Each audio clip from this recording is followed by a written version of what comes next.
السلام علیکم۔ میں ہوں نادر حسین نادر اور آپ دیکھ رہے ہیں اپنا من پسند چینل شوبز کلرز۔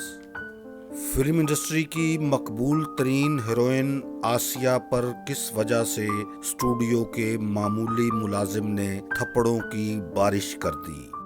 کس فلمی شخصیت کے بہکاوے میں آ کر اس بڑی فلمی ہیروئن نے اپنی عزت گنوائی اور فلمی کیریئر بھی ختم کر ڈالا؟ درجنوں فلموں میں ہیروئن آنے والی آسیہ نے بیرون ملک جا کر سلطان راہی کو پہچاننے سے کیوں انکار کیا؟ ان تمام حقائق سے ہم آج مکمل طور پر پردہ اٹھائیں گے، مگر آگے بڑھنے سے پہلے آپ سے گزارش ہے کہ ہمارے چینل کو سبسکرائب کرتے ہوئے ساتھ بنے بیل آئیکن کو ضرور پریس کریں تاکہ آپ کا اور ہمارا ساتھ مستقل بنا رہے۔ ناظرین، فلم نگری میں بہت سے ایسے واقعات رونما ہوتے رہے جنہیں سن کر آج بھی رونگٹے کھڑے ہو جاتے ہیں۔ ایسا ہی دل خراش اور سچا واقعہ اردو پنجابی فلموں کی ایک بڑی ہیروئن آسیہ کے ساتھ پیش آیا، جس نے اس کی پیشانی پر ایسا بدنما داغ لگایا کہ وہ اپنے عروج کے دور میں ہی فلم انڈسٹری چھوڑنے پر مجبور ہو گئی۔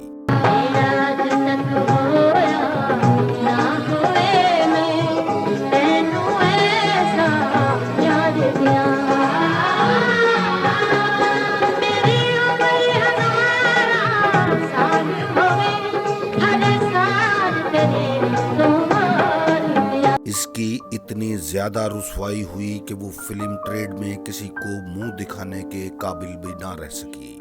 آسیہ کا اصل نام فردوس تھا اور وہ کراچی کے اسی بازار سے تعلق رکھتی تھی جہاں دن سوتے اور راتیں جاگتی ہیں۔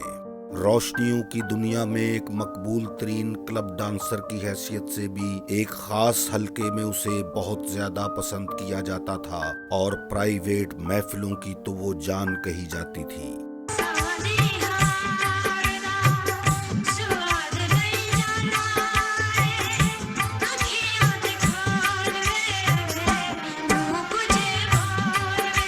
آسیہ کی خوبصورت شخصیت اور دلکش حسن اس کی سب سے بڑی سفارش تھا، جس کی وجہ سے اسے فلمی دنیا میں داخلے کے لیے زیادہ مشکلات کا سامنا نہیں کرنا پڑا۔ انقلابی ہدایت کار ریاض شاہد نے اپنی یادگار فلم غرناطہ میں آسیہ کو مشہور فلمی صحافی الیاس رشیدی کی سفارش پر اپنی فلم میں کاسٹ کیا، جس میں اس نے بہت اعتماد سے اداکاری کی اور اس کے حسن کو دیکھ کر شائقین فلم دنگ رہ گئے۔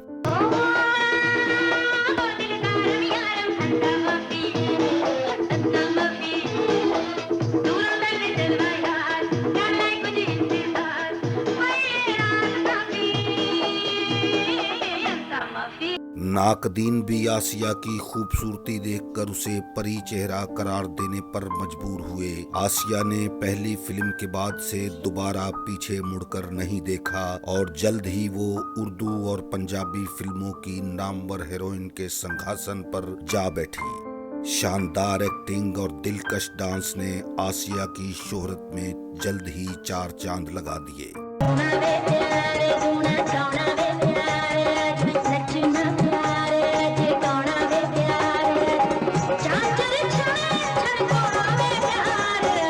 وہ فلم انڈسٹری کے سبھی بڑے ہیروز کے ساتھ مرکزی کرداروں میں جلوہ گر ہوئی، خاص طور پر سدھیر، حبیب، یوسف خان، ندیم، شاہد، وحید مراد اور سلطان راہی وہ فلمی ہیرو تھے جن کے ساتھ آسیہ کی فلمی جوڑیاں بہت زیادہ مقبول ہوئیں اور ان کی درجنوں فلموں نے باکس آفس پر شاندار بزنس کرتے ہوئے بڑی جوبلیاں منائیں۔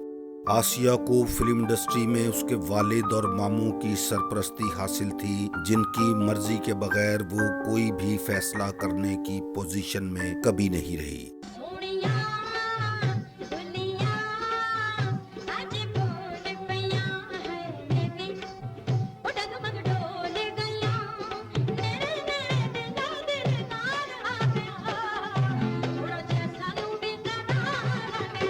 یہ دونوں لوگ شراب اور جوئے کے رسیا تھے۔ انہوں نے آسیہ کی فلموں سے ہونے والی کمائی کو دونوں ہاتھوں سے لٹایا۔ بتایا جاتا ہے کہ اگر آسیہ کبھی ان کی مرضی کے بغیر کوئی کام کرنے کی کوشش کرتی تو اس کا والد اور ماموں اسے جسمانی تشدد کا بھی نشانہ بنایا کرتے، جس کی وجہ سے وہ بہت حد تک ذہنی دباؤ کا شکار بھی رہنے لگی۔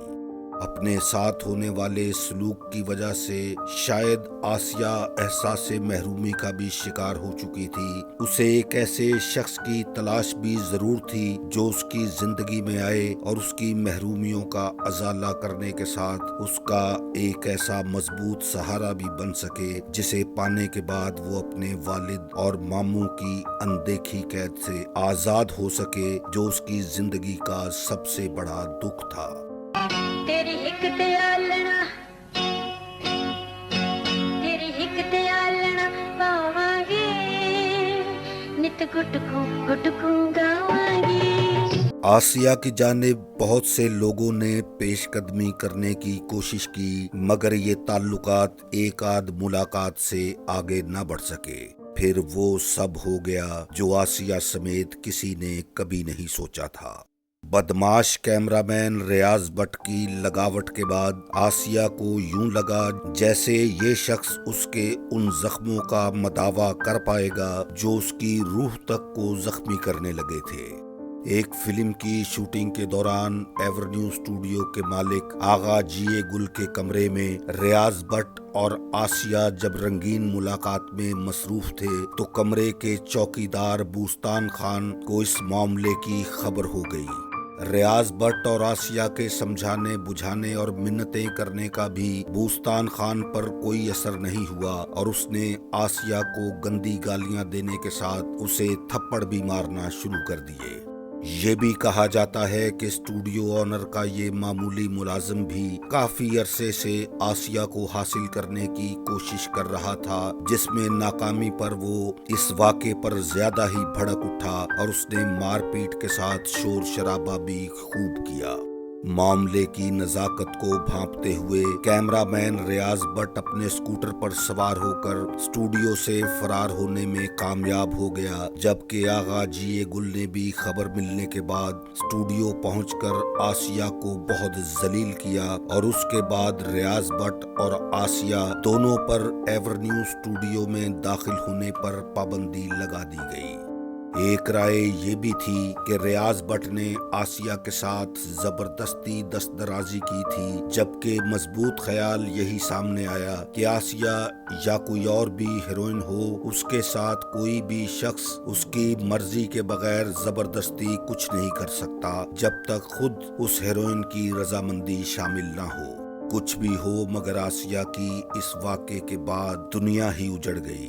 وہ اسٹوڈیو میں کسی کو منہ دکھانے کے بھی قابل نہ رہی۔ کئی دن تک منظر سے غائب رہنے کے بعد آسیہ کی طرف سے یہ فیصلہ سامنے آیا کہ وہ اب فلموں میں کام نہیں کرے گی۔ اس وقت جن فلموں میں وہ کام کر رہی تھی ان کی تعداد 1.5 درجن سے بھی زائد تھی اور فلم میکرز کا ان پر کثیر سرمایہ لگا ہوا تھا۔ ماپ کے چیئرمین اور ٹیم کے ارکان نے آسیہ کے گھر جا کر اس سے ملاقات کی اور اسے آمادہ کیا کہ وہ اپنی زیر تکمیل فلمیں مکمل کروائے، جس کے بعد وہ کام کرے یا نہ کرے اس فیصلے میں مکمل طور پر آزاد ہوگی۔ بس پیار کریں گے، دیدار کریں گے، چند چڑھتا رہے گا، اسی ملتے رہیں گے۔ آسیہ نے اپنی فلمیں مکمل ضرور کروائیں، مگر تاریخ نے دیکھا کہ وہ اس واقعے کے بعد جب بھی اسٹوڈیوز میں شوٹنگ کرنے کے لیے آتی تو نشے میں دھت ہوتی۔ بتایا جاتا ہے کہ وہ دن رات شراب پینے لگی تھی اور اس نے کئی ساتھی اداکاروں کے ساتھ لڑائیاں اور جھگڑے کیے۔ وہ گندی گالیاں دیتے ہوئے بھی دیکھی گئی۔ فلمیں مکمل کروانے کے بعد آسیہ کراچی چلی گئی، جہاں اس نے فاروق نامی شخص کے ساتھ شادی کی اور بیرون ملک شفٹ ہو گئی۔ پاکستانی فلموں کے ماضی کے سپر سٹار سلطان راہی نے امریکہ سے واپسی پر ایک بڑے صحافی کے ساتھ گفتگو کرتے ہوئے یہ بھی انکشاف کیا کہ ان کی وہاں ایک مال کے باہر آسیہ سے ملاقات ہوئی، مگر اس وقت سلطان راہی کی حیرت کی انتہا نہ رہی جب آسیہ نے مخاطب کرنے پر کہا کہ کون سلطان راہی؟ میں کسی سلطان راہی کو نہیں جانتی، نہ ہی میرا کسی سے کوئی واسطہ ہے۔ آپ اندازہ لگا سکتے ہیں کہ آسیہ کے ذہنی کرب اور اذیت کی کیا انتہا ہوگی کہ وہ اپنی فلموں کے سب سے کامیاب ہیرو کو پہچاننے سے بھی انکاری ہو گئی۔ وہ وہاں کسی تقریب میں شریک نہ ہوتی اور نہ ہی کسی سے ملاقات کرتی۔ یہ سب اسی ذلت آمیز وقت کی کارستانی تھی کہ جب آسیہ اسٹوڈیو آنر کے کمرے میں بدنامی کی تصویر بنی تنہا اپنے ساتھ ہونے والے اس ذلت آمیز سلوک کو جھیل رہی تھی اور اس کام کا بنیادی کردار اپنی جان بچا کر وہاں سے بھاگ گیا تھا۔ آسیہ نے کئی برس شادی شدہ زندگی بظاہر اطمینان سے گزاری، مگر وہ ان تلخ یادوں کی کڑواہٹ کو اپنے ذہن سے کبھی نہیں نکال سکی۔ یہی دکھ اور تکلیف اسے کینسر جیسے موذی مرض کے منہ میں دھکیل گئے اور آخرکار 2013 کو آسیہ اس جہان فانی سے کوچ کر گئی۔ آئیے دعا کریں کہ اللہ اس کے دانستہ نادانستہ ہونے والے گناہوں، غلطیوں اور کوتاہیوں کو معاف فرمائے، آمین۔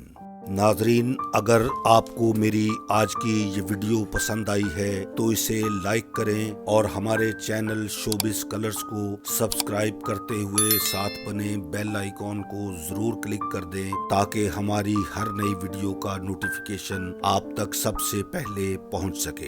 جلد ہی کسی نئے پروگرام کے ساتھ آپ سے ملاقات ہوگی، تب تک کے لیے اجازت چاہتا ہوں۔ اللہ حافظ۔